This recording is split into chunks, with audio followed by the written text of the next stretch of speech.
lang natin, dami na nang humahadlang, pero di ko wininda, ako sa'yo'y kumapit lang. Kahit na panay sugalan, iniintindi mo lagi, pero pag nilalambing mo, galit ko ay napapawi. Kaya tayo'y tumagal ng napakahabang taon, hanggang tayo'y natanggap ng lahat sa panahon. Ako ay tayong dalawa pa rin, ang siyang magkasama, nangangarap ng kasal hanggang ika'y mapangasawa ko na nga.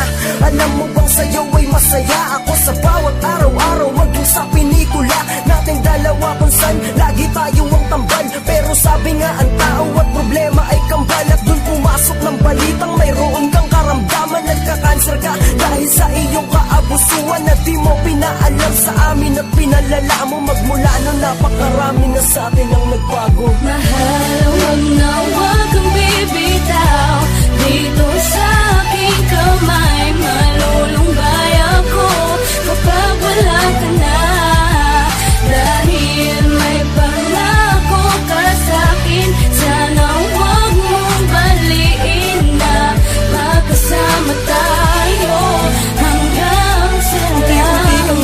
Kaya sa ospital ka lagi na malagi, kaya di ko mapigilang sumagi sa'kin ang iyong kalagayan na hindi ko maatin. Sa bawat araw na buhay mo paikli ng paikli, at habang nandun ka wala akong magawa kundi ang umiyak. Gagaling ka ba, yun ang di namin matiyak, pero sana naman oo, mawala ka ay mahirap. Di ko kaya yun, marami pa tayong mga pangarap, yung kasalan magkasama sa hirap at sa ginawa, magkaroon ng anak na sa'tin laging mapapatawa. Pag nakikita kitang sa sakit di makawala, ay lalabas ako at luluwa ang mga mata. Ayaw mo kasing makitang sa'yo'y umiiyak ako, hindi mo kaya yun, kaya lumalabas ako. Magpagaling ka na, namimiss na kitang makasama. Panginoon, sa paggaling ni Jam ako ay umaasa. Mahal, wag kang bibitaw dito sa aking kamay. Malulumbay ako kapag wala ka na, dahil may pangako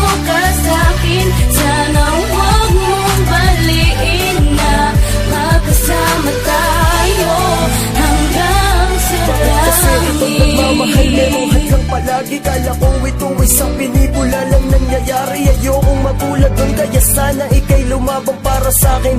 Alam mong ikaw ang kailangan, kung wala ka paano na ako magbubuhay sa mundo. Gagawin ko lahat para sa kagagaling mo, di ba ipinangako mo, ihahatid mo pa ako sa simbahan, at doon ikakasal pa tayo. At sa pagtanda magkakaroon pa ng abot anak, basta wag mo kong iiwan, ayos lang kahit payak ang magiging pamumuhay natin basta nandiyan ka. Sana mangyari pa yun at wag na wag kang mawala, dahil Diyos ko di ko kaya pag nauna siya sa langit. Meron pa kaming sumpaan na sa hirap at masakit ay kami ang magkasama at di maghihiwalay, hanggang langit kaming dalawa magkahawak kamay.